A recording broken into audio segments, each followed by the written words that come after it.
postponements have meant there's been no Premier League predictor on the channel for a while. However, football is back this weekend, despite there being less games than normal. Now, last Friday, I did have a video ready to go for Game Week 7. However, obviously, I didn't put it out because the games were postponed. So we're going to do a bit of time traveling now. We're going to head back to Matt from the past, who's going to tell us about the results from Game Week 6. If you are new to this series and you do want to get involved, the rules are on the screen right now. Pause the video, make yourself accustomed with them. Let's get into this. Starting off with my results from last week, and it's not pretty viewing, let's put it that way. I got nothing from the majority of games last week, including the Liverpool-Everton game, Brentford, Leeds, Newcastle, Crystal Palace, Forest, Bournemouth, United versus Arsenal, which I don't think anyone got right, let's face it, Brighton, Leicester, Villa, City, again, no one was going to guess that one, Wolves and Southampton. I got no points from any of those games. However, there are two games that I did get some points from. We did manage to get points from the Tottenham versus Fulham game, where I managed to get the correct score there, so I got 5 points. And also the Chelsea versus West Ham game, I got the correct result there, so that got me a point.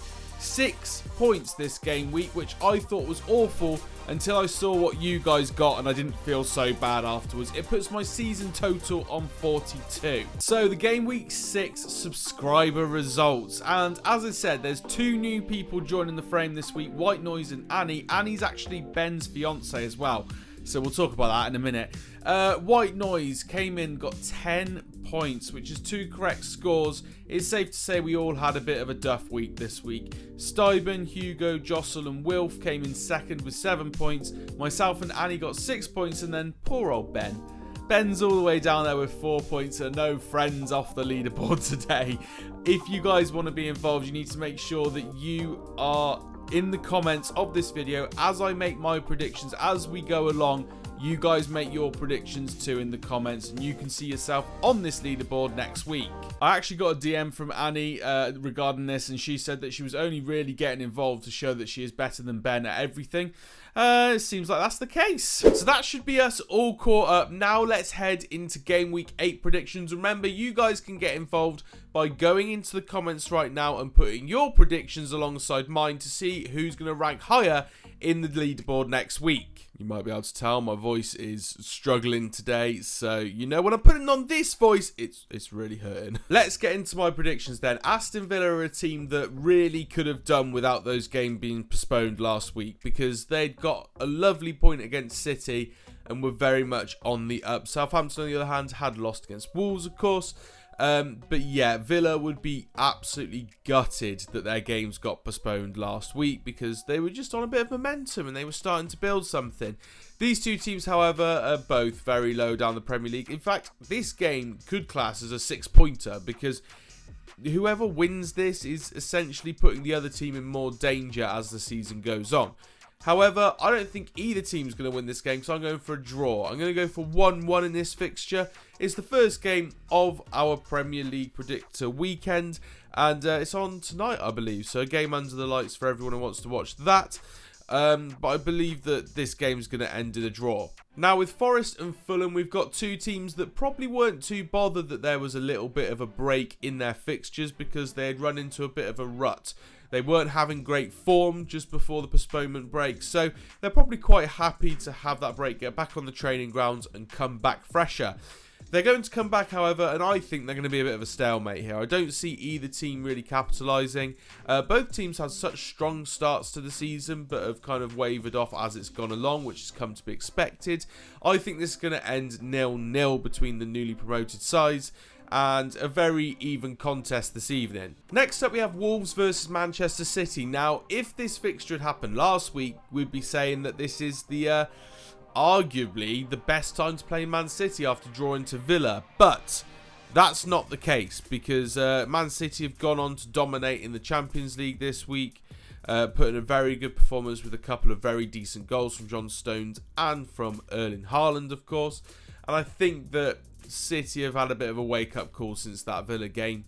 I think that it's probably going to be pretty straightforward for them against Wolves, and I'm actually going with a 4-0 away win to Manchester City. I just think, as a club, they're kind of unstoppable. I saw on The Kickoff, which is a very good football show. If you haven't subscribed to The Kickoff on YouTube, go and do it. And they were talking about how Man City might actually make the Premier League a one-horse race. I don't think that's quite the case yet, but I think in the future, if other teams don't come out and challenge them, then it could potentially be an issue. But I don't know. I feel like there's still teams up there that can challenge at the moment, with Liverpool, Newcastle on the rise, Spurs looking good, Arsenal looking good this season, Man United, I doubt it. But there's still teams to challenge City at the moment, especially when they're drawing against Villa. That's not a one-horse race, is it? So I think there's still scope for City to drop points this season, but I don't think it's going to be against Wolves. So I've gone for 4-0. Brighton versus Crystal Palace is postponed, not because of policing issues. I believe it was already going to be postponed this weekend because there's being a lot of work done on the Brighton train railway line or something. So fans getting to games would have been very difficult. So I think this was always going to be postponed anyway. Next up, we've got Newcastle versus Bournemouth. Now, I think that if this fixture hadn't had a break in it beforehand, we would have been scoring this very differently. Bournemouth, of course, getting a win in the last game that was played, and Newcastle only getting a draw against Crystal Palace, which isn't impressive at all, let's face it. Newcastle, however, I think will get the win here. I think their side is arguably stronger than Bournemouth's. In fact, there's no real argument there. It's obviously stronger than Bournemouth's. And I think that they're going to have the firepower to get them through. Isak's come in very, very impressive in his first couple of games for Newcastle. So, fingers crossed he continues his form and he manages to get his team the win. I'm going to go for 2-1 in this game because I feel like Bournemouth will build on the momentum they gained from the last game where they got that 3-2 win. And they'll put a challenge up against Newcastle, but when you're going up north to St James's Park, it's difficult. And I really don't think they're going to have what it takes to visit such a hostile ground and come out with any points. It's going to be 2-1 to Newcastle for me. Another team that will be happy that they managed to have a break was Leicester, because they got absolutely destroyed by, was it Brighton? Yeah, it was Brighton 5-2. Spurs did get a win up against Fulham, I believe it was. Yes, it was. So Spurs, I think, are still the much stronger side out of these two. I can't remember how they performed in the Champions League this week. Someone let me know in the comments down below. But I definitely think that Spurs are probably going to walk away with this one. It's going to be a pretty straightforward game. Leicester are just having a lot of issues. I think they got rid of some pretty key changing room members in the form of like Kasper Schmeichel in the transfer window in the summer, And I don't think they replaced them. I think that their team is looking like it's struggling big time at the moment. So I'm going to go for a 3-1 Spurs win. They got players that can score goals. Hopefully Heung-min Son will suddenly start piping up with some goals as well. He needs to kind of shake off what has been a bad start to the season for him. But when you got like Harry Kane, Kulusevski, Richarlison seems to be banging in goals suddenly as well. You've got a lot of danger in that Tottenham attack, and I don't think Leicester have got by any means anything that can deal with it. Brentford would have loved this game after winning 5-2 against Leeds, and Arsenal, of course, lost to Manchester United last time they played 3-1. So, you know, are Arsenal quite hard to predict after that one? Obviously, it's a bit rough. They've dropped some severe points against Manchester United, a team that you could argue they should be beating on Arsenal's form in the Premier League so far. I think that they'll come up against a Brentford side that are going to be very well organised, but I don't think they're going to have enough to deal with Arsenal. I think that Arsenal are going to have more than enough to get past Brentford in this game. I'm going to go for it being close though. It's going to be a tight game because Arsenal are away from home. Brentford are a strong side. I'm going to go for 2-1 to Arsenal. I think the same with the Tottenham and Leicester game. Arsenal have just got the firepower to get through this one. Gabriel Jesus, Martinelli, Saka, Odegaard, all these guys that are firing on all cylinders at the moment. I just think they're too good for Brentford, and I think that they'll probably be able to see this one through. The game between Manchester United and Leeds is postponed due to policing being in London as opposed to Manchester for the Queen's funeral. 100% the right decision. Leeds and Manchester United is a bit of a bitter rivalry over the years. These clubs don't like each other very much, and there's a chance that that could have got quite nasty if there wasn't enough policing at the game. So 100% the right decision there.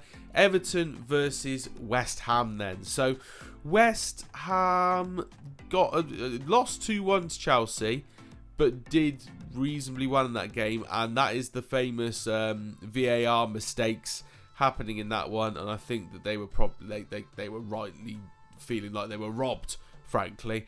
Everton also got that draw up against Liverpool. So two teams that have had pretty good appearances in the last couple of games. I think it's going to be a tight one, but I just don't think that Everton are strong enough squad to deal with West Ham. Obviously, Everton played very well against Liverpool, but Liverpool are a fraction of what they used to be. So I think that this is probably going to go with an away win to West Ham. And I'm actually going for 1-0 to West Ham. It's going to be a tight game, but I think they've got what it takes to push through this fixture. And the final fixture was Chelsea versus Liverpool. Obviously, Chelsea being in London, central London. There's a lot going on in London this weekend with the Queen's funeral on Monday. So rightfully so, this game's been postponed because I don't think it would have been a very clever idea at all to go ahead with this fixture. Would have been the biggest game of the weekend, obviously two massive sides going up against each other, but we'll save that battle for another day. So a rundown of my Premier League predictions for the slightly altered Game Week 8. Aston Villa and Southampton to draw 1-1. Forest and Fulham to have the board draw of the weekend. Wolves are going to lose 4-0 at home to Manchester City. Brighton versus Crystal Palace is postponed.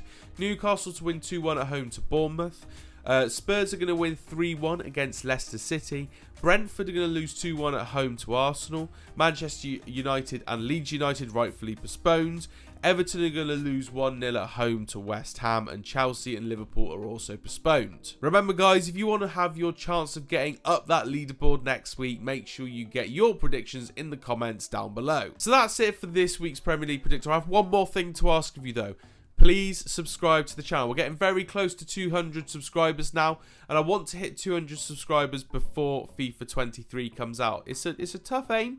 We've still got quite a few more subscribers to go, but if you're enjoying this channel, make sure you are subscribed, and also like the video as well to help it go further. Thank you very much for watching, and I'll see you in the next one.